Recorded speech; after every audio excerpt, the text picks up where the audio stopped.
శ్రీమాత్రే నమః. హలో అండి, భవానీ వెజ్ రెసిపీస్కు స్వాగతం. ఈరోజు పిల్లలకు చాలా ఇష్టమైన స్నాక్, కేవలం 2 నిమిషాల్లో చేసి పెట్టే పాప్కార్న్ని ఎలా తయారు చేసుకోవాలో చూసేద్దాం రండి. 2 స్పూన్స్ బటర్ తీసుకోవాలండి, ఆయిల్ అయినా వేసుకోవచ్చు. అందులో కొన్ని కార్న్ సీడ్స్ వేసుకోవాలి. ఇది మనకు సూపర్ మార్కెట్స్లో ఎక్కడైనా దొరుకుతాయండి.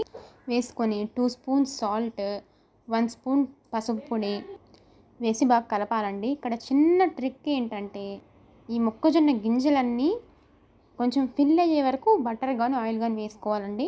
అప్పుడు మనకు లాస్ట్లో మిగలకుండా వస్తాయండి. చాలామంది చెప్తూ ఉంటారు గింజలు మిగిలిపోతాయి, సరిగ్గా పాప్ అవ్వట్లేదు అని. ఇలా కరెక్ట్గా వేసుకున్నామంటే అన్నీ మంచిగా పాప్ అవుతాయండి.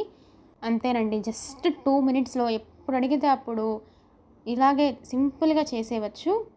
చూసారు కదండి, నాకైతే జస్ట్ ఒక 3-4 సీడ్స్ మాత్రమే మిగిలాయి, అంతేనండి. మనం కావాలంటే మసాలా అంతా కూడా వేస్ట్ చేసుకోవచ్చు నచ్చిన ఫ్లేవర్స్లో. అంతేనండి, మీరు తప్పక ట్రై చేయండి. సమ్మర్లో ఏదో ఒక స్నాక్స్ అడుగుతూనే ఉంటారు పిల్లలు. ఇలా సింపుల్గా ఎప్పటికప్పుడు చేసి ఇవ్వండి, బాగా ఇష్టపడి తింటారు. క్వాంటిటీ కూడా ఎక్కువ వస్తుంది ఇంట్లో చేసుకుంటే. వీడియో నచ్చినట్లయితే లైక్ చేయండి, షేర్ చేయండి, సబ్స్క్రైబ్ చేయండి. Thank you for watching.